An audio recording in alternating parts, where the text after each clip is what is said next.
आज आपके लिए एक कक्षा 10 का मैं लेसन लेकर के आया हूँ। आपके एनसीईआरटी की बुक में जो पहला चैप्टर है वो वास्तविक संख्याएं, और इसमें जो पहला सब टॉपिक आपका है वो यूक्लिड विभाजन प्रमेय का ये है।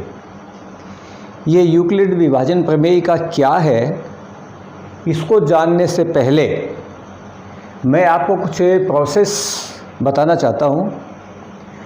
ये आपके सामने जैसे एक टेबल बना रखी है मैंने इधर, या इसके मैंने ये कुल मिला करके 1 2 3 4 5 कॉलम बना रखे हैं इस टेबल में। इस टेबल में आप ध्यान से देखिए, पहला जो कॉलम है वो भाज्य यानी डिविडेंड का है। इसको अपन ए से संकेत दिया है अपन ने। दूसरा कॉलम भाजक का है, डिवाइजर, जिसको अपन ने बी संकेत दिया है। तीसरा भागफल क्वोशिएंट, जिसको अपन ने क्यू संकेत दिया है। और चौथा शेषफल रिमाइंडर, जिसको अपन ने आर संकेत दिया है। इन सभी से क्या परिणाम अपन निकालते हैं, वो रिजल्ट अपन लास्ट में लिख रहे हैं। जब ये भाज्य आपके 25 है और 6 से अगर इसको अपन डिवाइड करते हैं, भाग देते हैं, तो 4 बार इसमें भाग पूरा जाता है और एक शेषफल बचता है। रिजल्ट ये मिला कि यदि आप इसको इससे मल्टीप्लाई करें तो 6 चौक 24 और 1 ये जोड़ें, 6 चौक 24 प्लस 1 25, ये इसके बराबर हो जाता है। इसी तरह से 19, इसको आप 5 से डिवाइड करो, 3 बार ये भाग गया, 4 इसका शेषफल बचा, यानी इसको अपन 19 को लिख सकते हैं 5 × 3 + 4। मान लीजिए 7 है, इसको 8 से डिवाइड करना है। ये 7 8 से डिवाइड चूँकि होता नहीं है, 8 बड़ी संख्या है, इसलिए 0 बार भाग जाएगा और 7 पूरा यूं का यूं बच जाएगा। तो इस 7 को अपन लिख सकते हैं 8 × 0 + 7। ये अपने जो रिजल्ट्स हैं वास्तव में यूक्लिड विभाजन प्रमेय का इन्हीं रिजल्ट्स को ध्यान में रख करके ही पहले बनाई गई है। प्रमेय का इस तरह से है कि 2 धनात्मक पूर्णांक a और b दिए होने पर, यानी ये अपने को दिए हुए होने चाहिए, जो शुरू में पूर्णांक है ये पूर्णांक होंगे, धनात्मक है। वैसे तो देखो ये प्रमेय का ऋणात्मक पूर्णांकों के लिए भी लागू होती है, लेकिन आपके कोर्स में केवल ये धनात्मक पूर्णांकों तक ही सीमित है। इसलिए 2 धनात्मक पूर्णांक a और b दिए होने पर ऐसी अद्वितीय पूर्ण संख्याएं q और r, यानी 2 पूर्ण संख्याएं ये भी q और r, एक q है एक r है, ये विद्यमान हैं। कैसे कि a बराबर होगा bq + r। ये वैसे आप यहाँ देख चुके हैं हर एक में, जैसे ये a है 25, ये b, ये q और ये r, तो a = bq + r। इसमें ये a, ये b, ये q, ये r है, तो a = bq + r। ये a है, ये b है, ये q है, ये r है, तो a = bq + r। इस तरह से जो यूक्लिड विभाजन प्रमेय का या यूक्लिड डिवीजन लेमा जो बनी है, उसी के ऊपर अपनी ये भाजन संक्रिया के समस्त जो रिजल्ट्स हैं वो डिपेंड करते हैं। यूक्लिड विभाजन एल्गोरिथम इसी प्रमेय का पर आधारित है। एक शब्द का अंतर है थोड़ा, एल्गोरिथम, और यहाँ पर ये प्रमेय का या लेमा। वैसे तो आजकल ये दोनों शब्द इतने आपस में मिल गए हैं कि लोग प्रमेयिका में और एल्गोरिथम में कोई अंतर करते ही नहीं हैं, लेकिन इसमें थोड़ा वास्तव में अंतर है। ये अंतर क्या है, ये मैं आपको यहाँ पर बता रहा हूँ। प्रमेयिका और एल्गोरिथम में अंतर में, प्रमेयिका एक सिद्ध किया हुआ कथन होता है। ये एक ऐसा स्टेटमेंट है जिसको पहले से सिद्ध किया हुआ होता है। इस सिद्ध किए हुए कथन को अपने कोई अन्य कथन को सिद्ध करने में प्रयोग करते हैं। यानी कोई दूसरा कथन हमें सिद्ध करना हो तो जो पहले से सिद्ध किया हुआ कथन है उसका प्रयोग अपन दूसरे कथन को सिद्ध करने में करते हैं। जबकि एल्गोरिथम क्या है ये सुपरिभाषित यानी वेल डिफाइंड चरणों की एक श्रृंखला होती है जो किसी विशेष प्रकार की समस्या को हल करने की प्रक्रिया प्रदान करती है। कोई समस्या हो उसको हल करने के लिए कुछ स्टेप्स होते हैं अपने, उन स्टेप्स को जो जिस तरीके से अपनाया जाता है वो एक क्रमवार होते हैं कि भाई पहले अपने को ये करना है, बाद में ये करना है, फिर ये करना है, फिर ये करना है। इस तरह से एक निश्चित स्टेप्स के अंतर्गत प्रोसेस चलती है।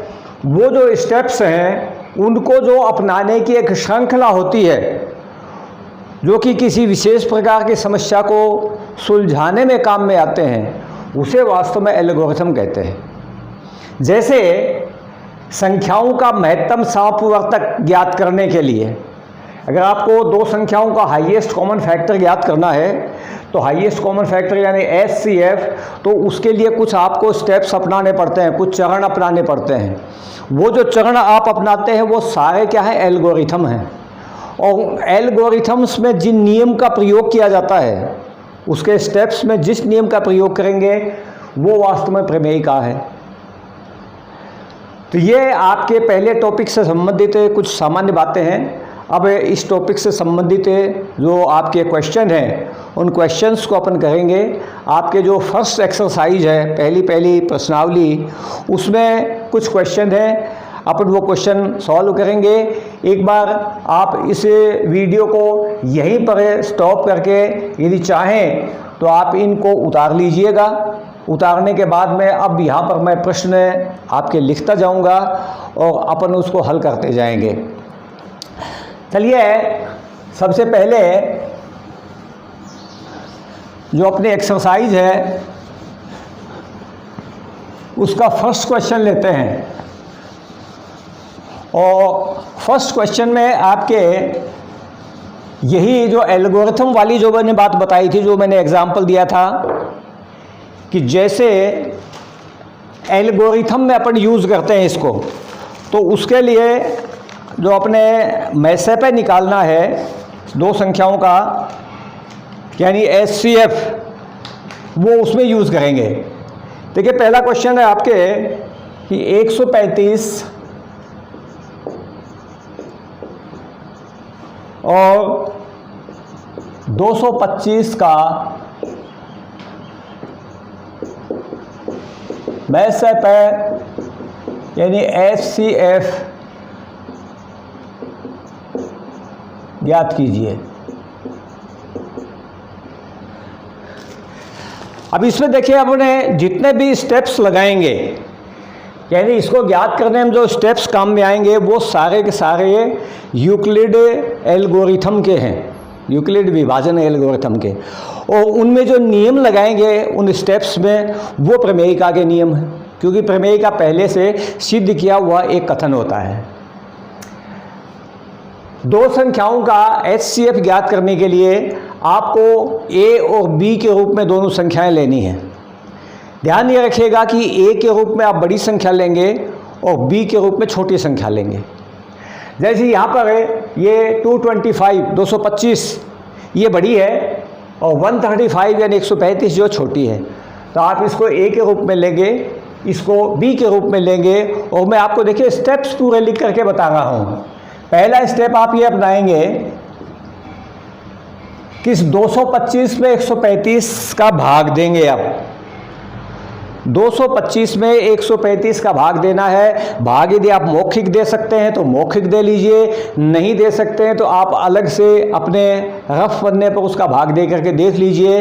ये अपन यहाँ देख रहे हैं कि कुल मिलाकर के इसका भाग एक बार जाएगा। इसमें 135 का भाग 225 में एक बार जाएगा, तो इसको अपन यूँ लिखेंगे कि 225 बराबर 135 इंटू 1 और प्लस, अब इसका कुछ शेषफल भी बचेगा। शेषफल जो बचेगा आपके वो 135, जब इसमें से आप घटाओगे तो शेषफल बच जाएगा। तो कुल मिलाकर के 90 इसका शेषफल आएगा। 225 में 135 एक बार भाग जाएगा। अलग से आप भाग करके देख सकते हैं यदि मौखिक नहीं कर सकते तो, कि 135 इंटू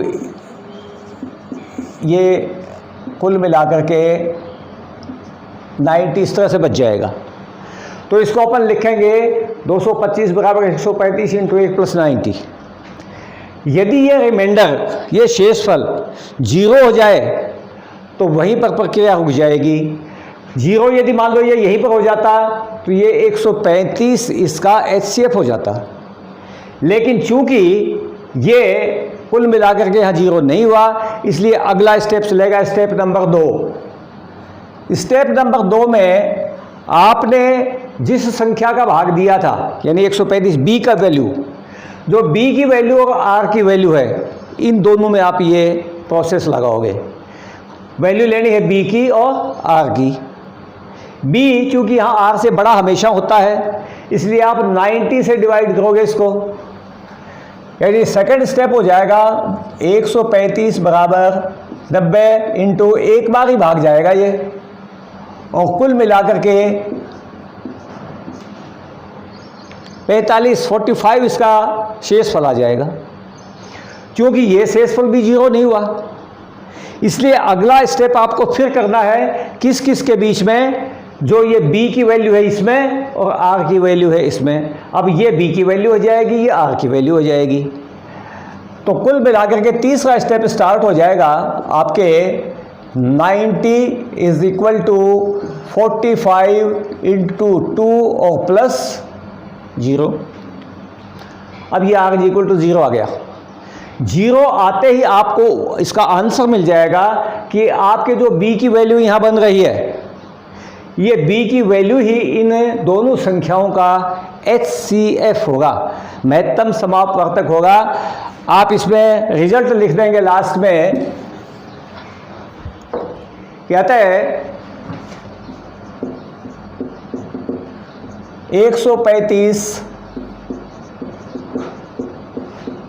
और 225 का HCF बराबर 45।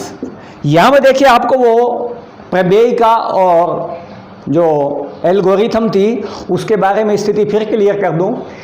ये जो अपने स्टेप किए ना, पहला स्टेप, दूसरा स्टेप, तीसरा स्टेप, ये एल्गोरिथम होते हैं जो चरणों में काम किया जाता है। एक श्रृंखला बनती है जिसमें कि सुपरिभाषित चरण उसमें काम में आते हैं, वो एल्गोरिथम का काम है। और इसमें नियम देखिए ये जो लगा है, ये आप साफ साफ देख रहे हैं, ये आपके वो प्रमेय का वाला नियम है। ये A is equal to b q plus r, A is equal to b q plus r, A is equal to b q plus r. हालांकि इसमें आपके A के और B के मान जो है वो चेंज होते जाते हैं हर स्टेप में, लेकिन कुल मिलाकर के नियम वही लीमा वाला यहाँ पर है, प्रमेय का वाला है, A is equal to b q plus r. तो यहाँ पर जो नियम लगा है वो प्रमेय का वाला है, और चरण जो किए हैं वो एल्गोरिथम के। ये जो एल्गोरिथम में और इसमें अंतर है। आप इसके अनुसार जो भी HCF के क्वेश्चन हो, जो कि आपको यूक्लिड विभाजन प्रमेय का यूक्लिड विभाजन एल्गोरिथम से करने हो, उसमें आप इन स्टेप्स को अपना सकते हैं। उम्मीद है आपको प्रोसेस अच्छी तरह से समझ में आ गया होगा। चलिए नेक्स्ट क्वेश्चन, इसमें आपके एक्सरसाइज को जो सेकंड क्वेश्चन है, ये आपके फर्स्ट क्वेश्चन था।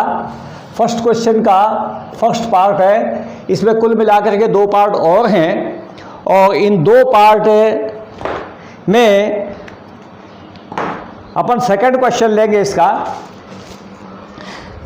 ये क्वेश्चन आप उतार लीजिएगा और मैं सेकंड क्वेश्चन लिख रहा हूं।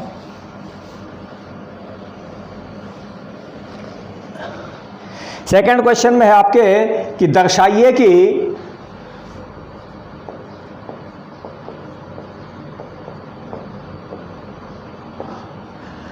कोई भी धनात्मक पूर्णांक, धनात्मक विषम पूर्णांक, विषम भी साथ में शब्द है, धनात्मक विषम पूर्णांक 6q प्लस 1 या 6q प्लस 3 या 6q प्लस 5 के रूप का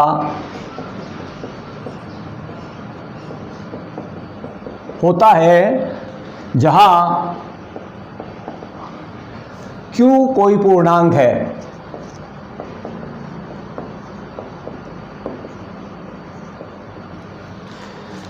इस तरह के प्रश्न करने के लिए आपके जो प्रोसेस देखिए आप अपनाते हैं वो अच्छी तरह से देखिएगा जरा ध्यान से, क्योंकि इसमें डायरेक्ट कोई भी धनात्मक विषम पूर्णांक हो सकता है, कोई भी धनात्मक सम पूर्णांक हो सकता है, कोई भी धनात्मक पूर्णांक जैसी भी स्थिति में लिखा हो उसका वर्ग हो सकता है, उसका घन हो सकता है, कोई भी रूप आपसे इसमें पूछा जा सकता है। करने के लिए आप सबसे पहले धनात्मक विषम पूर्णांक एक मानेंगे कि माना ए एक धनात्मक विषम पूर्णांक तथा ठीक है, यूक्लिड विभाजन प्रमेय का लगाने के लिए आपको ए बी इनकी जरूरत पड़ेगी, कुल मिलाकर के ए बी क्यू आर इनकी जरूरत पड़ती है। तो इसमें आप बी लेंगे साथ में। बी की वैल्यू आपको ये ध्यान रखनी है कि ये जैसे 6 है, ये चूंकि अपने को कोई इसमें वर्ग नहीं करना, कोई क्यूब नहीं करना, इसलिए 6 लेंगे तो ही 6 आएगा। तो b की वैल्यू सीधे 6 ले लो। 6 लेने पर a कोई धनात्मक विषम पूर्णांक ले लिया, b अपन ने 6 ले लिया, यानी जो यूक्लिड विभाजन प्रमेय का उसके अनुसार अपन a में 6 का भाग देंगे। कोई न कोई भागफल आएगा वो मान लीजिए q ले लिया, और कोई शेष फल भी बच सकता है वो मान लीजिए आपने r ले लिया। तथा माना q ये ग्रेटर देन और इक्वल टू 0 यहाँ पर स्थिति आएगी, तथा r कोई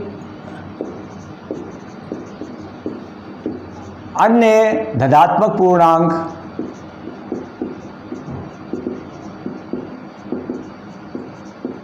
है। क्यों वैसे आपको दिया हुआ भी है पहले से भी पूर्णांक। अतः a इज इक्वल टू हो जाएगा 6q प्लस r। ये b की वैल्यू, ये वही लीमा है a is equal to b q plus r. और जैसा कि आपको बताया था कि r की जो वैल्यू है वो ग्रेटर देन और इक्वल टू 0 होगी, लेकिन लेस देन b होगी, यानी लेस देन 6 होगी। तो जहां r बराबर 0 हो सकता है, 1 हो सकता है, 2 हो सकता है, 3 हो सकता है, 4 हो सकता है और 5 हो सकता है। ये वैल्यूज हो सकती हैं। इन वैल्यूज को रखते हुए आप a की वैल्यू निकालेंगे। देखिए क्या आती है।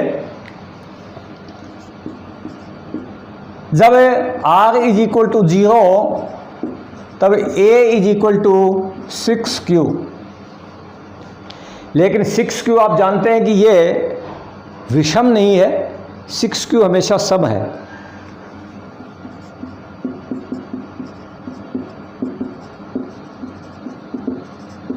क्योंकि ये 6 जो है वो खुद 2 से डिवाइड हो जाएगा, इसलिए 6q तो विषम है नहीं। चलिए दूसरी वैल्यू लेते हैं। जब r इज इक्वल टू 1 तब a is equal to 6q plus 1। ये देखिए शुद्ध रूप से विषम है, क्योंकि ये संख्या सम है। सम संख्या में जब अपन 1 जोड़ेंगे तो निश्चित रूप से विषम हो जाएगी, जो विषम है। अगली वैल्यू लेते हैं। जब r इज इक्वल टू 2 तब a is equal to 6q plus 2। ये भी देखिए विषम नहीं बनेगी, क्योंकि ये सम है, और सम में जब सम ऐड करेंगे तो सम ही रहेगा। इवन में इवन नंबर अगर ऐड करेंगे तो इवन ही रहेगा, तो जो विषम नहीं है।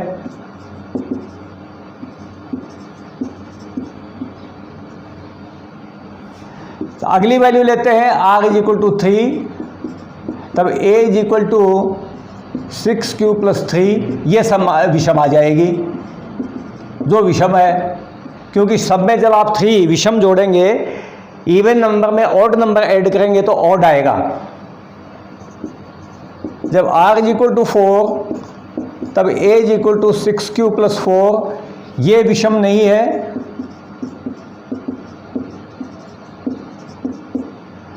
और जब r इज इक्वल टू 5 तब a is equal to 6q plus 5 जो विषम है। तो आप देख रहे हैं कि विषम किस किस स्थिति में आई, इस रूप में आई, इस रूप में आई और इस रूप में आई। ये आपके रिजल्ट यही कहता है कि कोई भी धनात्मक विषम पूर्णांक 6q प्लस 1 या 6q प्लस 3 या 6q प्लस 5 के रूप का होता है। अतः कोई भी धनात्मक विषम पूर्णांक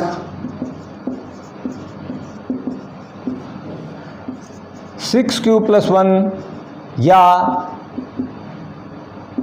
6q प्लस 3 या 6q प्लस 5 के रूप का होता है। इस तरह से ये आपके रिजल्ट सिद्ध हो जाएगा। और इससे आगे एक क्वेश्चन है, इसमें आप अपनी बुक में से देख लीजिएगा। ये इसमें आपके मैथ्स पे आधारित है, जिसमें परेड में 616 सदस्यों वाली एक सेना की टुकड़ी को 32 सदस्यों वाले एक आर्मी बैंड के पीछे मार्च करना है। दोनों समूहों को समान संख्या वाले स्तंभों में मार्च करना है। उन स्तंभों की अधिकतम संख्या क्या होगी? तो आपको 616 और 32 का मैथ्स है, यानी HCF हाईएस्ट कॉमन फैक्टर निकालना है। मैंने जो आपको फर्स्ट क्वेश्चन में जो प्रोसेस बताई थी उससे निकाल लीजिएगा, आपके आंसर आ जाएगा। इससे नेक्स्ट क्वेश्चन में आपके यूक्लिड विभाजन प्रमेय का प्रयोग करके दर्शाना है कि किसी धनात्मक पूर्णांक का वर्ग किसी पूर्णांक m के लिए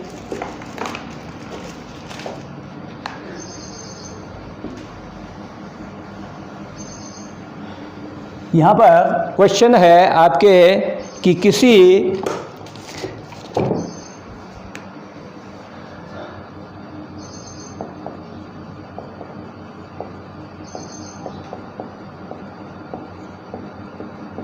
धनात्मक पूर्णांक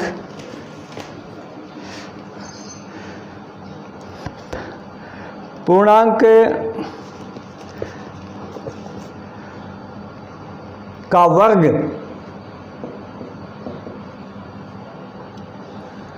किसी पूर्णांक m के लिए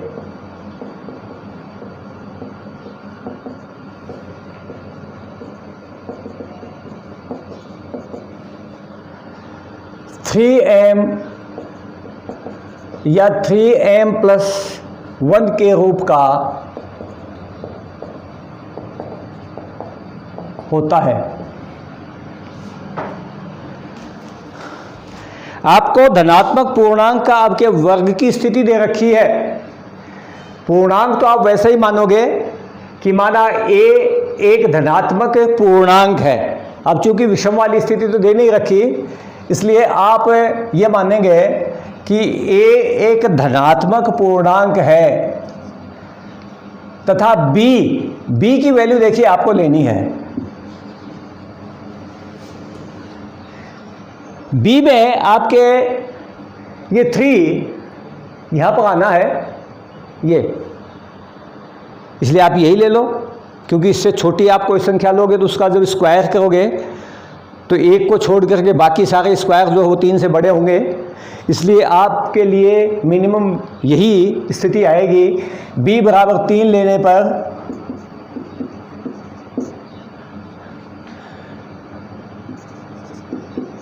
यूक्लिड विभाजन प्रमेयिका के अनुसार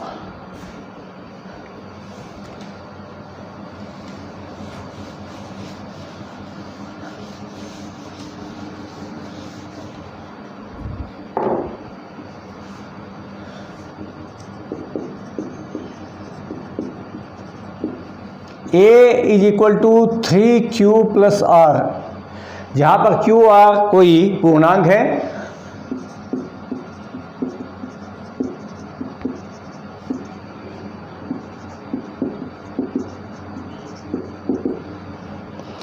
क्योंकि r की वैल्यू इस b की वैल्यू से ज़्यादा नहीं हो सकती, न उसके बराबर हो सकती है, इससे कम हो सकती है और 0 हो सकती है।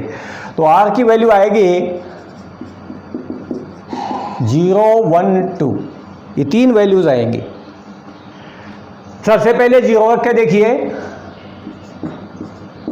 जब r इज इक्वल टू 0 तो a is equal to 3q,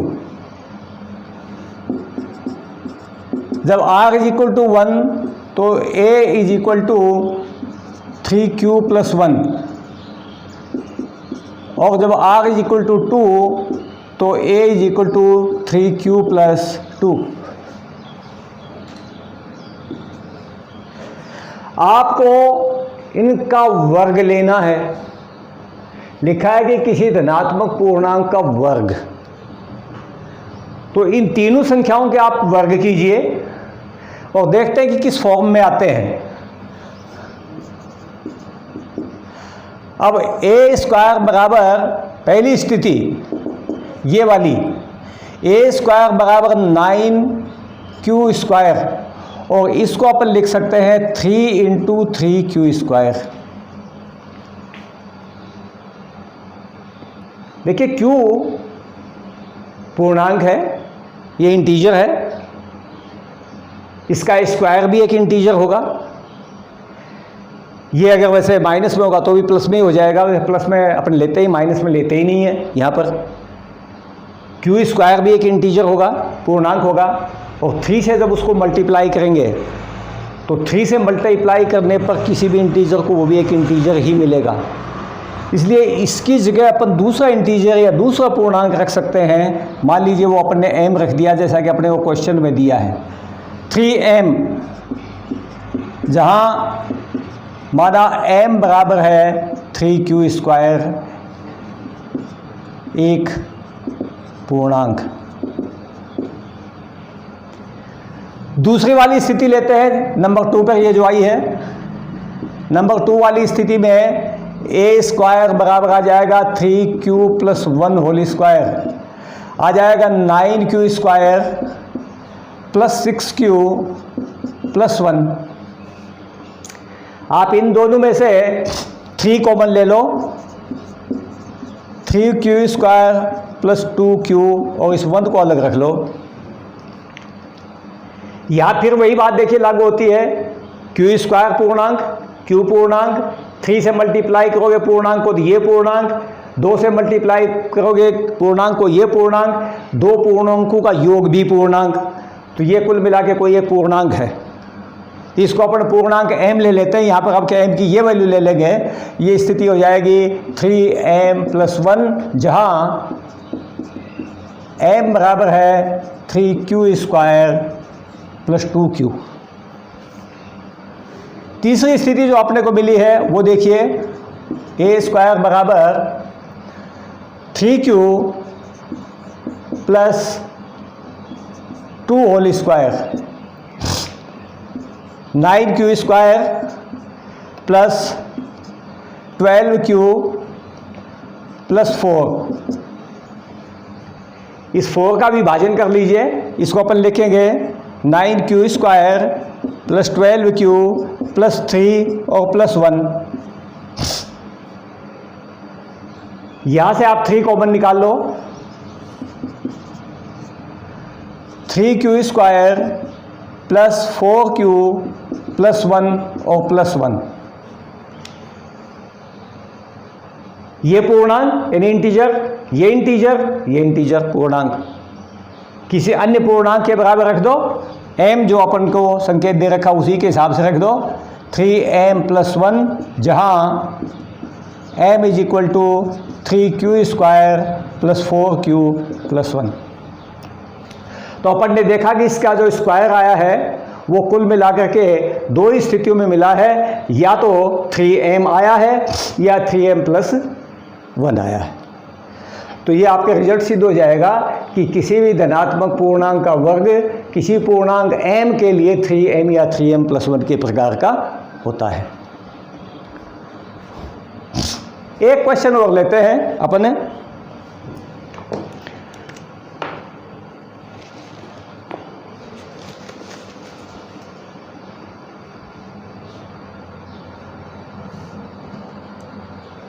यहाँ पर ये शब्द आ जाएगा घन। क्वेश्चन नंबर 5,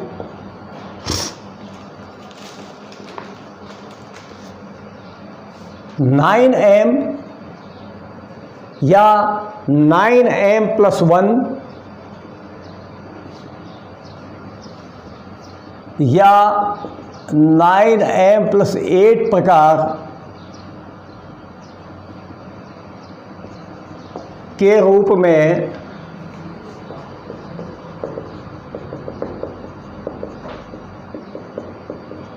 लिखा जा सकता है। ठीक है, क्वेश्चन इसी तरह से चलेगा जैसे ये क्वेश्चन था। केवल आपको यहाँ पर जो स्टेप हैं उनमें जहाँ स्क्वायर आपने किया है वहाँ क्यूब करना है। थोड़े b की वैल्यू आपको इसमें ध्यान से लेनी है। कुल मिलाकर के देखिए कैसे लोगे और क्यों लोगे, वो भी कारण है, मतलब आपको लेना भी क्यों है। a कोई धनात्मक पूर्णांक और b बराबर भी आपको 3 लेना है। अब यहाँ पर ये बात उठती है कि साहब अपने 9 क्यों नहीं लिया, यहाँ तो 9 लगा हुआ था, अपने यही क्यों ले रहे हैं, 3 क्यों ले रहे हैं। तो देखिए इसमें 2 कारण हैं। एक तो कारण ये है कि यदि आप 9 लेंगे, ले सकते हैं, कोई मनाही नहीं है। 9 लोगे तो जब उसका क्यूब करोगे आप तो काफ़ी बड़ी संख्याएं आपको प्राप्त होगी। उन बड़ी संख्याओं से बचना है। एक तो सबसे पहला कारण तो ये है। दूसरा कारण इसमें यह है कि आपको देखिए 3 स्थितियां लानी है, 1 2 3। 3 स्थितियों के लिए आपको आर की 3 ही वैल्यू चाहिएंगी और 3 वैल्यू चाहिएंगी। तो कुल मिलाकर के जब आप b = 3 लोगे तो आपको ज़्यादा से ज़्यादा 4 वैल्यूज़ मिलेंगी। यहाँ पर 0 1 2 3 ही वैल्यूज़ मिलेंगी, 4 नहीं, 3 ही वैल्यूज़ मिलेंगी। 0 मिलेगी, 1 मिलेगी और 2 मिलेगी b की, जो उसमें r की वैल्यू है वो। इसलिए हम यहाँ 3 लेंगे। दूसरा रीजन इसका ये है। और इसका जब क्यूब करेंगे अपन 3 का क्यूब करेंगे, क्योंकि क्यूब करना अपने को घन करना है, तो अपने को 9 अपने आप मिल जाएगा उसमें। इसलिए अपन यहाँ 3 ले रहे हैं ताकि एक तो संख्याएं ज़्यादा नहीं हो। 9 लोगे तो आपको वहाँ से 0 से लेके 8 तक के आर की वैल्यू लेने पड़ेंगी। 8 कुल मिलाकर के आपके पास में वो स्थितियाँ 9 स्थितियाँ हो जाएंगी। 0 से लेकर 8 तक की 9 स्थितियाँ हो जाएंगी और 9 स्थितियों को आपको सरल करना पड़ेगा। फिर उनको क्यूब के रूप में आपको इन रूपों में बदलना पड़ेगा, जो कि यह काफ़ी कठिन काम होगा, एक लंबा काम होगा। कठिन नहीं होगा बल्कि लंबा होगा। इसलिए b बराबर 3 लेने हैं। यूक्लिड विभाजन प्रमेय का के अनुसार आपके यही स्थिति लागू होगी और आपके यहाँ तक यही स्थितियाँ मिलेंगी आपको।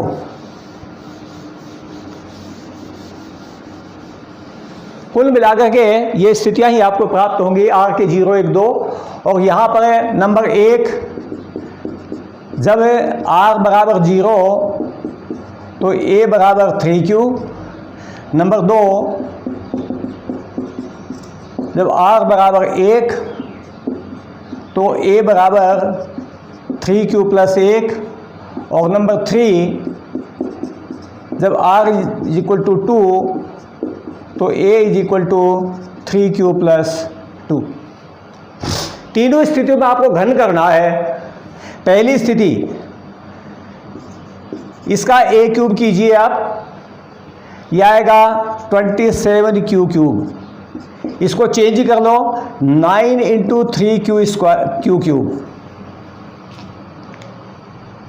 q एक इंटीजर है, पूर्णांक है, q³ भी पूर्णांक होगा और 3 से मल्टीप्लाई करोगे तो ये भी एक पूर्णांक होगा। तो कुल मिला के इसको अन्य पूर्णांक m में चेंज कर दो, 9m, जहां m बराबर शो कर दो 3q³ एक पूर्णांक। एक अन्य पूर्णांक शब्द भी लिख सकते हो या पूर्णांक। सेकंड में a³ बराबर 3q + 1³। आप इसको a + b होल क्यूब की तरह से जब सरल करोगे तो ये कुल मिला के 27q³ प्लस इसका वर्ग और साथ में गुणा ये उसका तिगुना, यानी कुल मिला के 27q² आएगा। फिर ये गुणा इसका वर्ग और उसका 3 गुणा करोगे तो 9 क्यू हो जाएगा और फिर 1 का क्यूब 1 हो जाएगा। इन तीनों टर्म्स में से आप 9 कॉमन ले लो, 3q cube plus 3q square plus q और ये +1 अलग कर दो और इसको m रख दो, क्योंकि ये भी पूर्णांक है, ये भी पूर्णांक है, ये भी पूर्णांक है, q पूर्णांक होने के कारण से इज इक्वल टू हो जाएगा 9m + 1। और तीसरी स्थिति में a क्यूब बराबर आ जाएगा 3q + 2 whole cube is equal to 27q cube और ये इसका स्क्वायर 9q स्क्वायर 54 हो जाएगा। 54q स्क्वायर प्लस इसका स्क्वायर अब क्या करोगे तो ये 4 आएगा, इसको मल्टीप्लाई करोगे तो 36 आएगा, 36q और प्लस 8। यहाँ से फिर से आप 9 कॉमन निकालिए, आपको 9 कॉमन लेना है, ये भी ध्यान रखना।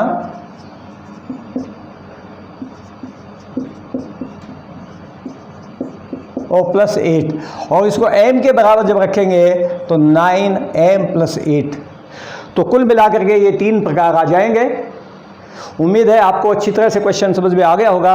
कोई भी प्रॉब्लम हो तो मैं इस पे वीडियो पे अपना नंबर डालूंगा, उस नंबर पे आप मुझसे संपर्क करके उत्तर पूछ सकते हैं।